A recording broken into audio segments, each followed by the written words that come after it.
At Stanford 20 years ago, they did this experiment called the heterochronic parabiosis, right? Heterochronic means different timing, parabiosis meaning together. So what they did was they stitched two mice together, right? So it would have one circulatory blood system, one old mouse, one young mouse.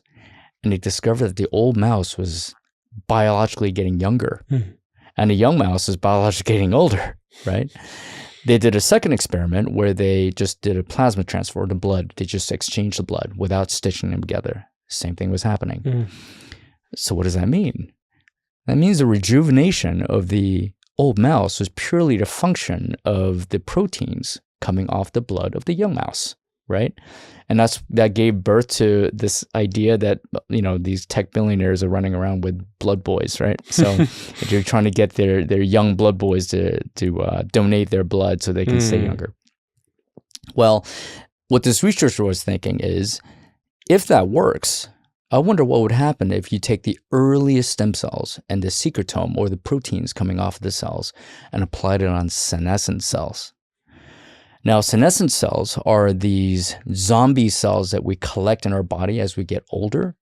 These cells stop dividing, but they refuse to die, right? Typically, when cells get old, they apoptose. They're supposed to just kill themselves. But a lot of these cells don't. And our immune system's not strong enough sometimes to hunt them all down.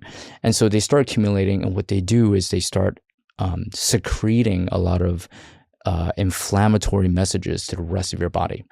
Inflammatory messages are all related to a lot of diseases that we have today. So what we need to do is either kill these cells, called senolytics, or control the inflammation, called senomorphics. Right.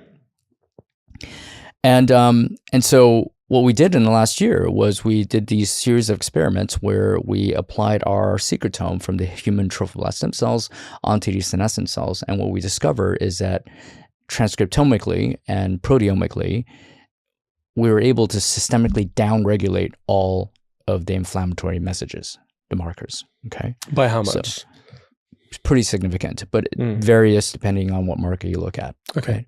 But in vitro, that just means in a dish, in a experiment, or in vivo, in mice, right? So we were able to systemically downregulate it, right? Yeah.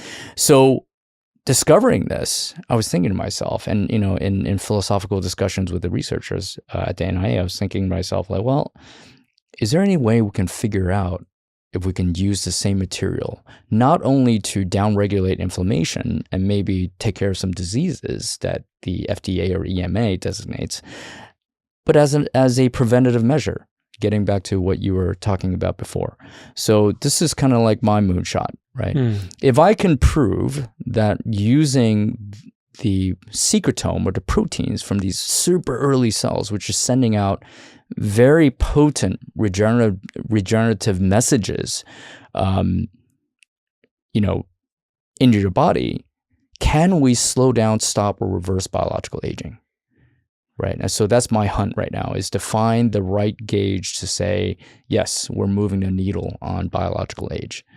And if we can do that, a 35-year-old Joe in San Diego can then, as a preventive measure, be able to inject these IV or inject these secretome from the human trophoblast stem cells at the right dose and the right frequency, and hopefully be able to keep his internal organs at that 35-year-old age. So when he's 100, he still will have internal organs of a 35-year-old. Wouldn't that be interesting? That's how you stave off a lot of disease. Right? Because your immune system is extremely robust at the time, and you still can fix a lot of things. So my goal is maybe in the next 10, 15 years, create a product for prevention so that everybody can access it. And because of the scale and the immune privilege of our human trophoblast stem cells, I want to mass manufacture this for everybody to use and have it be cheap enough that anybody can use this. How cheap are we talking? Very, very cheap. Yeah. And that's because of the nature of the human trophoblast, as you said before. It's something that mesenchymal or other stem cells are not going to be able to work. It's going to reject. That's right. Stuff. Okay. Yeah. So there are two main types of stem cells. Ones that are immortal, that means like human embryonic stem cells or even these induced pluripotent stem cells or iPSCs, they're immortal. That means they will continue to grow. They don't stop. Unfortunately, cancers also do that, right? Then there are naturally senescing cells. So every cell in your body, except for those, embryonic stem cells, will senesce over time. They get old and they will die off, right? And MSCs, they have a population doubling about 25, so they can double about 25 times and they'll stop and they'll apoptose, right? But with ours, we can go 85, so we can go pretty far. And with that kind of scale, we believe we can get the pricing down to, my hope is to get it down to maybe the cost of buying a bottle of aspirin or something, right? What about like telomere shortening? Does it affect that? Yeah, so telomeres shorten when your cells divide. So I like to describe it as like, imagine you have an Oyster card, right? And it has certain amounts of tickets inside. Every time you use it, it decreases a little bit.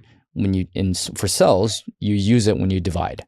So when one cell becomes 2, you take a little bit off the telomere. Does it again, take a little bit off the telomere.